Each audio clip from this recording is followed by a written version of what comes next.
मित्रों, आज हम दूसरा पाठ हम भी बने महान देखेंगे। तो इस पाठ में महान व्यक्तियों के गुण और महानता के गुण बताए गए हैं। तो हम प्रस्तुत इकाई में स्वामी विवेकानंद, गोपाल कृष्ण गोखले, सचिन तेंदुलकर और हजरत अली के बारे में देखेंगे। इस पाठ में उसके जीवन से जुड़े कुछ प्रसंग दिए गए हैं, जिनमें उनकी महानता के कुछ बुनियादी गुण द्रष्टव्य होते हैं। यही गुण हमारे जीवन के लिए प्रेरणा स्रोत बनते हैं। ऐसे गुणों को अपनाकर हम भी महान बन सकते हैं, यह बताया गया है। तो इन महान व्यक्तियों के बारे में अब हम इस पाठ के जरिए देखेंगे। तो कर्तव्य। मेले में सब खिलौने ले रहे थे, तब नरेंद्र नामक एक लड़के ने 2 रुपये का एक शिवलिंग खरीदा। तो नरेंद्र ने नामक लड़के ने कितने रुपये का शिवलिंग खरीदा? तो 2 रुपये का। अब भी उसके पास एक चवन्नी बची थी। एक लड़के को रोते देखकर नरेंद्र ने उससे पूछा, क्यों रो रहा है? लड़के ने कहा, मेरे पास एक चवन्नी थी, कहीं गिर गई। अब मेरी माँ मुझे बहुत पिटेगी। तो एक लड़के को रोते देखकर नरेंद्र उससे पूछता है कि आप क्यों रो रहे हैं? लड़के ने कहा कि मेरे पास एक चवन्नी थी, वह कहीं गिर गई। अब मेरी माँ मुझे बहुत पीटेगी। चवन्नी यानी 4 आने का सिक्का। उसकी चवन्नी खो गई, इसलिए उसकी माँ उसे बहुत पीटेगी, ऐसा नरेंद्र को वह लड़का बताता है। कोई बात नहीं, यह लो चवन्नी, कहकर नरेंद्र ने अपनी चवन्नी उसे दे दी और आगे बढ़ गया। तो यहाँ कोई बात नहीं, यह लो चवन्नी, आपको वाक्य कौन किसे कहते हैं उसमें पूछा जा सकता है। तो यह वाक्य नरेंद्र लड़के से कहता है। तो नरेंद्र ने अपनी चवन्नी उस बालक को और उस बालक को देकर वह आगे बढ़ जाता है। अभी नरेंद्र कुछ दूर ही गया था कि सामने से एक मोटर आती दिखाई दी। एक छोटा सा बच्चा उस मोटर से बिल्कुल बेखबर चल रहा था। बेखबर यानी बेजान, अनजान। नरेंद्र ने झपट कर उस बालक को खींच लिया। नरेंद्र ने झपट कर झटके से उस बालक को अपनी ओर खींच लेता है। एक पल की देरी होती तो वह बालक मोटर के नीचे आ जाता। एक पल यानी सेकंड, एक सेकंड की भी दूरी होती तो वह बालक मोटर के नीचे आ जाता।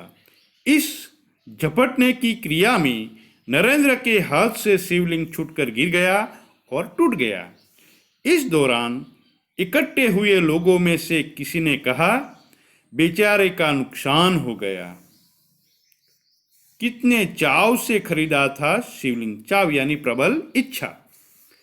यह सुनते ही नरेंद्र ने कहा, इससे क्या, इस बालक की जान बचाना मेरा पहला कर्तव्य है। जो नरेंद्र ने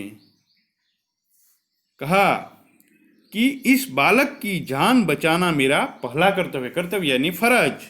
नरेंद्र कहता है कि इस बालक की जान बचाना मेरा पहला कर्तव्य है।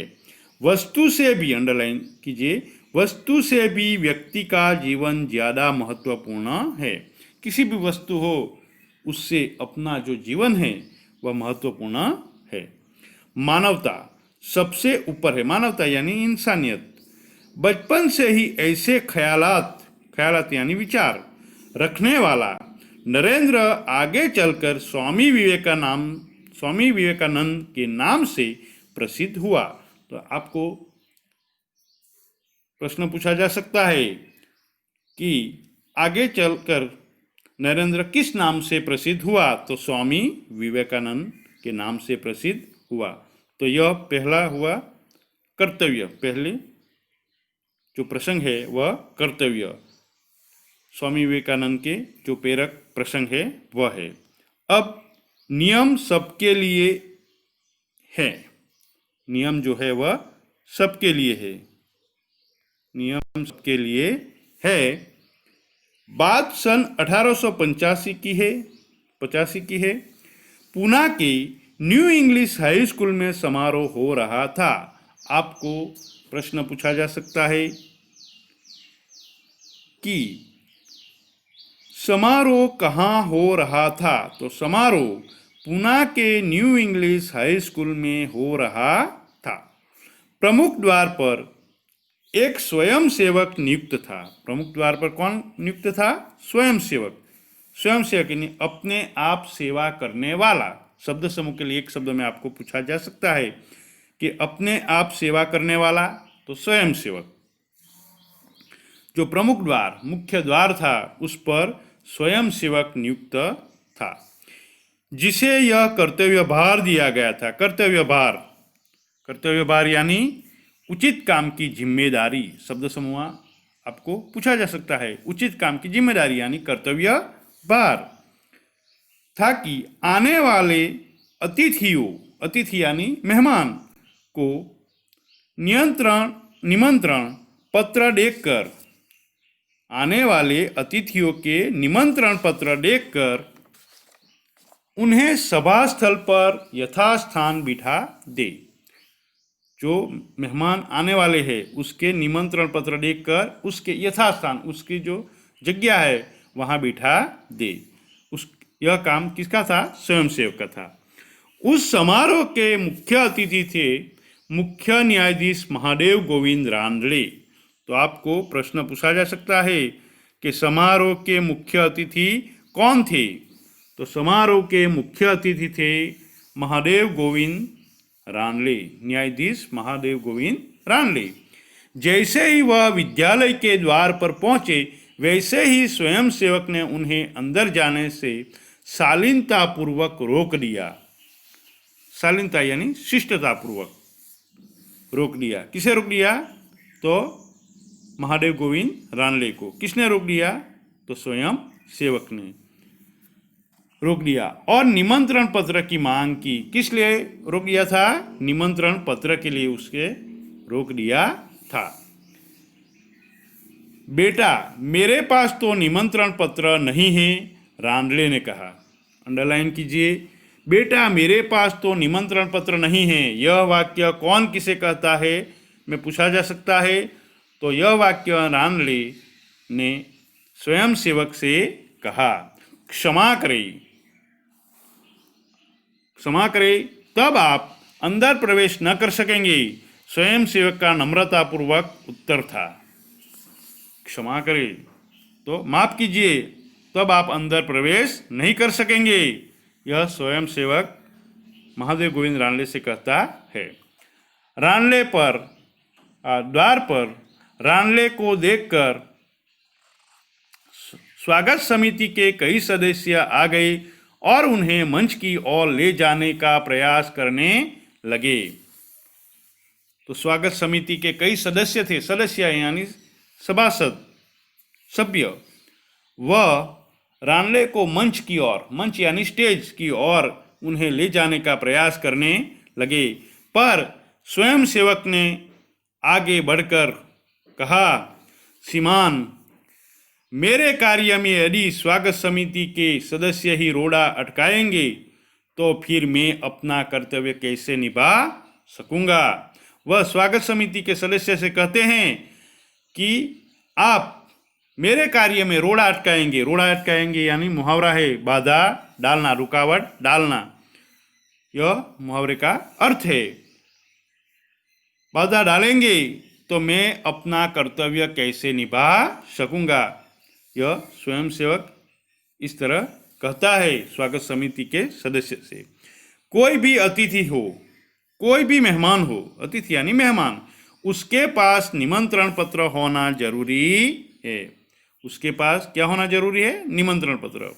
भेदभाव की नीति मुझसे नहीं बरती जाएगी। भेदभाव की नीति मुझसे बरती नहीं जाएगी। जो भेदभाव की नीति है वह मुझसे बरती नहीं जाएगी, ऐसा स्वयंसेवक कहता है। यह स्वयंसेवक आगे चलकर गोपाल कृष्ण गोखले के नाम से प्रसिद्ध हुआ। तो स्वयंसेवक आगे चलकर किस नाम से प्रसिद्ध हुआ? गोपाल कृष्ण गोखले के नाम से प्रसिद्ध हुआ और देश की बड़ी सेवा की, और उसने देश के लिए बड़ी सेवा की। अब तीसरा प्रसंग है सफलता का रहस्य। अंडर 14 क्रिकेट टीम के कप्तान के रूप में एक लड़का अपनी टीम के साथ क्रिकेट मैच खेलने के लिए अहमदाबाद में आया था। कहाँ आया था? अहमदाबाद में। उसकी टीम 5 स्टार होटल में ठहरी थी। सुबह उठते ही पूरी टीम कोच मैनेजर के साथ अल्पाहार के लिए तैयार थी। कोच यानी प्रशिक्षक, अल्पाहार यानी नाश्ता। तो सुबह होते ही पूरी टीम कोच मैनेजर के साथ अल्पाहार के लिए तैयार थी। एकमात्र कप्तान दिखाई नहीं दे रहा था। कौन दिखाई दे नहीं रहा था? कप्तान। उसे ढूंढने के लिए पूरी टीम लग गई, पर वह नहीं मिला। बाद में किसी ने जाकर उसके कमरे की गैलरी में देखा तो वह एक हाथ से गेंद को फेंक रहा था, और ज्यों ही गेंद दीवार से टकराकर वापस आती थी तो दूसरे हाथ से बल्ले से गेंद को खेल रहा था। इस तरह कप्तान मेहनत कर रहा था, अपनी टीम के लिए मेहनत कर रहा था। साथी खिलाड़ी टीम में शामिल होने पर ही संतुष्ट थे। संतुष्ट यानी खुश। तो साथी, उसके जो साथी, कप्तान के जो साथी खिलाड़ी थे वह टीम में स्थान मिलने पर ही खुश थे, संतुष्ट थे। लेकिन वह कप्तान होकर भी सारी रात अपने आप अभ्यास करता रहा। वह कप्तान होकर सारी रात अपने आप अभ्यास करता रहा। उसका अभ्यास एवं क्रिकेट के प्रति लगाव देखकर कोच मैनेजर और सभी साथी खिलाड़ी दंग रह गए। दंग रह जाना, यहाँ भी मुहावरा आता है चकित रह जाना। दंग रह जाना यानी चकित रह जाना। तो उसका अभ्यास एवं क्रिकेट के प्रति लगाव देखकर कोच मैनेजर और सभी साथी खिलाड़ी दंग रह गए। जो साथी खिलाड़ी थे वह चकित रह गए। आगे चलकर इसी लड़के ने क्रिकेट जगत में अद्वितीय सफलता प्राप्त की। अद्वितीय सफलता, कैसी सफलता प्राप्त की? अद्वितीय, अधिक सफलताएं प्राप्त की। कई विश्व रिकॉर्ड उसके कदम चूमने लगे। कदम चूमना यानी प्राप्त होना। कदम चूमना यानी मुहावरा आता है कदम चूमना, प्राप्त होना। किसी ने उसकी सफलता का रहस्य पूछा तो बड़ी विनम्रता से उत्तर दिया कि मैं हर मैच में 3 बार खेलता हूँ। कितनी बार खेलता हूँ? 3 बार। मैं हर मैच में 3 बार खेलता हूँ।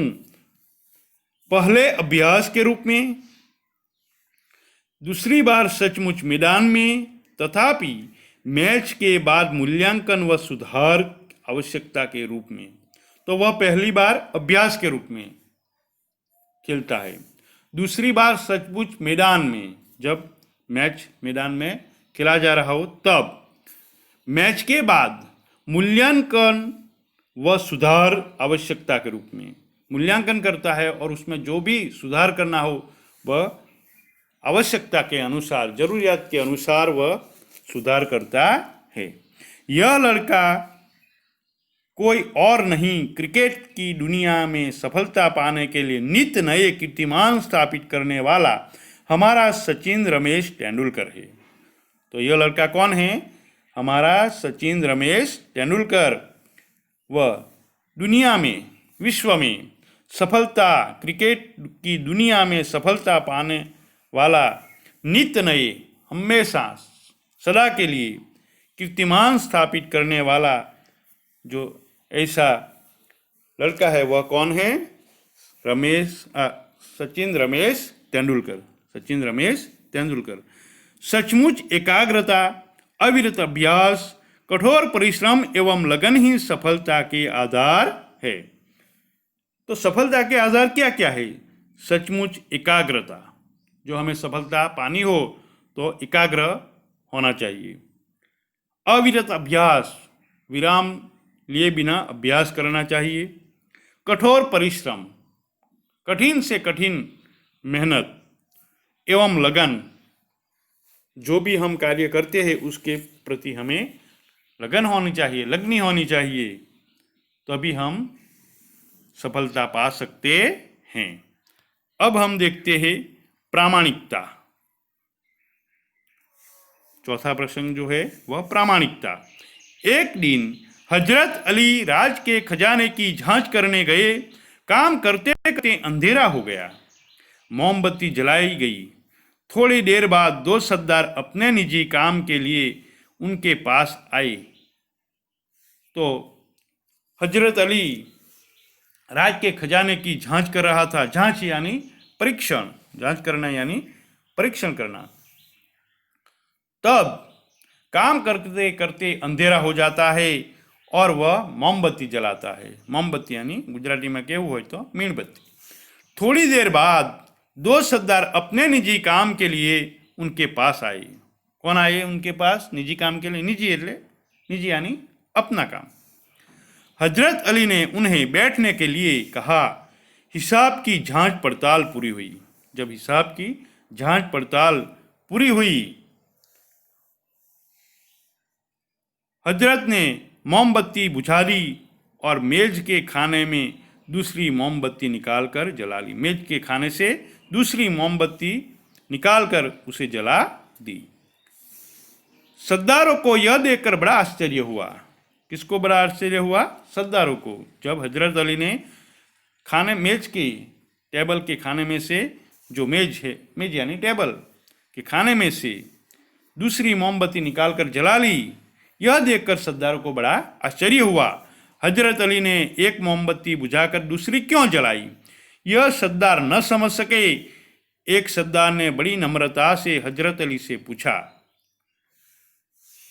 हजरत अली बोले, भाई, अब तक मैं राजकाज का काम करता था, इसलिए राज की मोमबत्ती जला रखी थी। अब निजी काम शुरू हुआ है, इसलिए मैंने अपनी मोमबत्ती जला ली, नहीं तो मैं चोर या हरामखोर कहलाता। हरामखोर, हराम का खाने वाला, शब्द समूह के लिए एक शब्द, हराम का खाने, हराम का माल खाने वाला अथवा हराम का खाने वाला, तो उसे क्या कहते हैं? हरामखोर।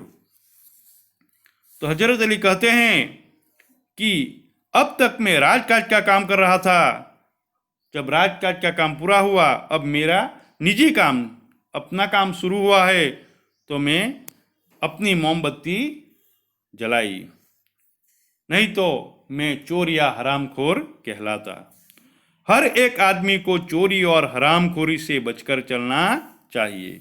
तो यहाँ हजरत अली कहते हैं कि हर एक आदमी को चोरी या हरामखोरी से बचकर चलना चाहिए, चाहे वो अमीर हो या फकीर। चाहे वो अमीर हो, अमीर यानी धनवान, फकीर यानी साधु, गरीब हो, चाहे वह अमीर हो या फकीर। देखने में तो यह बात बहुत छोटी सी लगती है, पर है बड़े महत्व की। अब हम आज़ाद हो गए हैं। आज़ाद यानी स्वतंत्र। राजकाज का काम तभी अच्छी तरह से चल सकता है जब लोगों में इस तरह की प्रामाणिकता हो। प्रामाणिकता यानी ईमानदारी। प्रामाणिकता यानी ईमानदारी।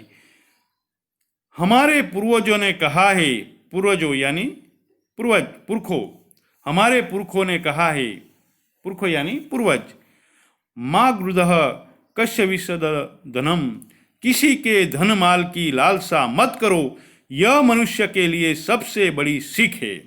तो मनुष्य के लिए सबसे बड़ी सीख कौन सी है? किसी के धन माल की लालसा मत करो, यह मनुष्य के लिए सबसे बड़ी सीख है।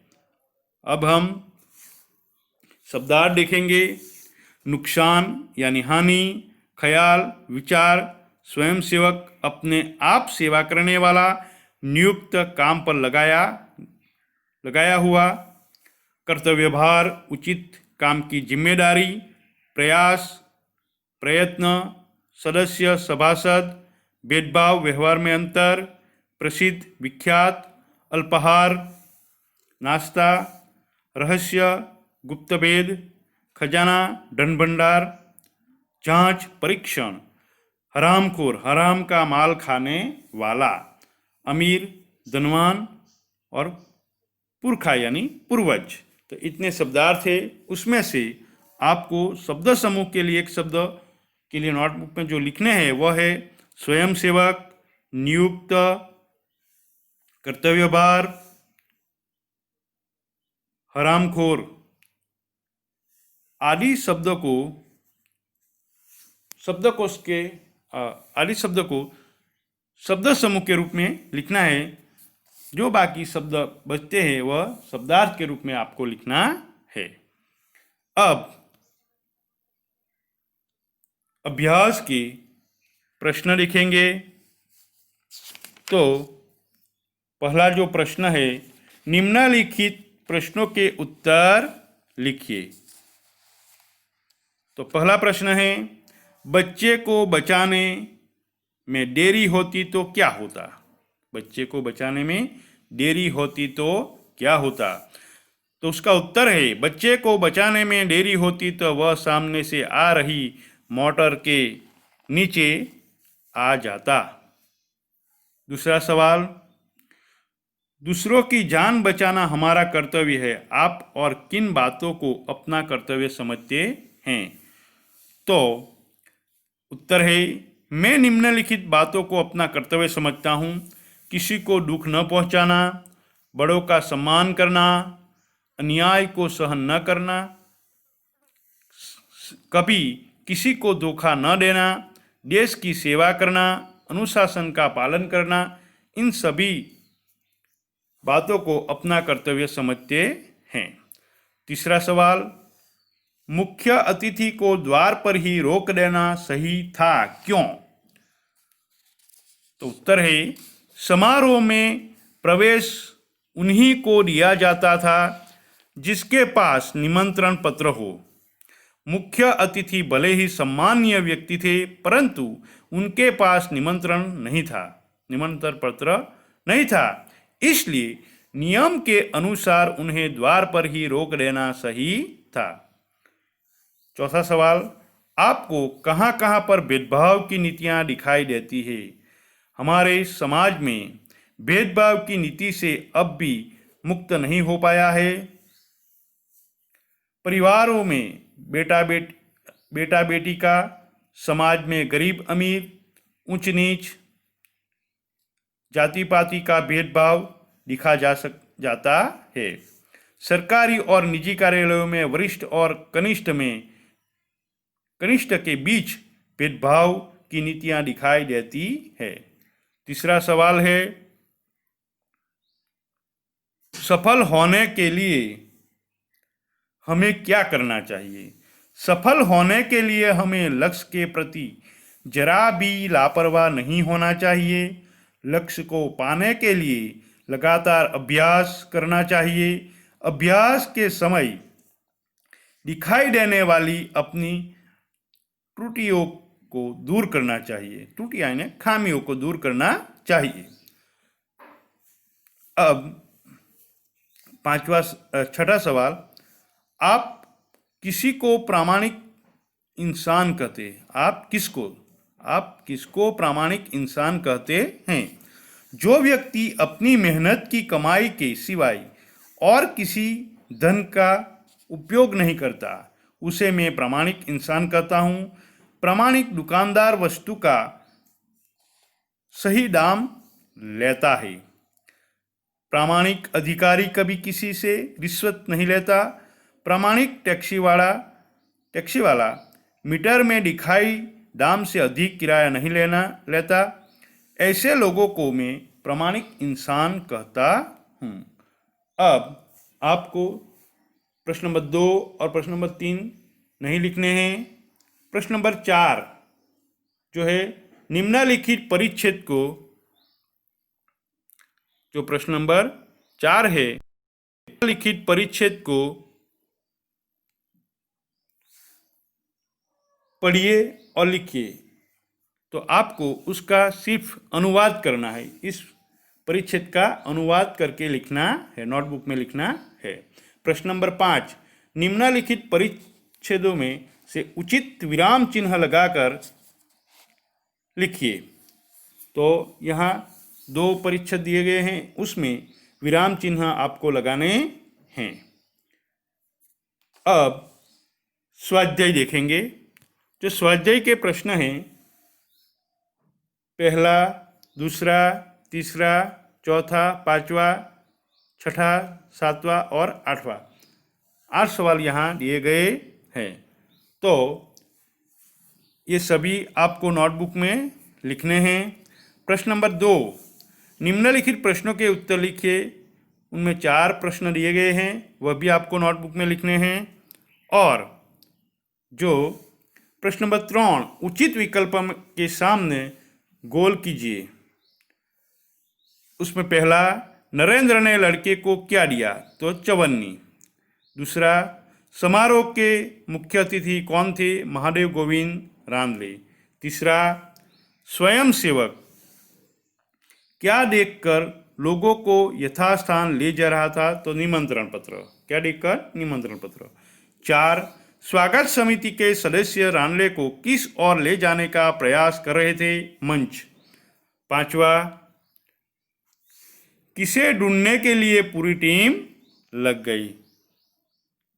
किसे ढूंढने के लिए पूरी टीम लग गई? अब प्रश्न नंबर 4 है, कोष्टक में से शब्दों को चुनकर समानार्थी शब्दों की जोड़े बनाइए और प्रत्येक जो शब्द का वाक्य में प्रयोग कीजिए। कोष्टक में से शब्द को चुनकर समानार्थी शब्दों की जोड़ी बनाइए और प्रत्येक शब्द का वाक्य में प्रयोग भी करना है। तो पहला है कामयाबी, सफलता, उसका उस दोनों समानार्थी शब्दों का वाक्य में प्रयोग भी करना है।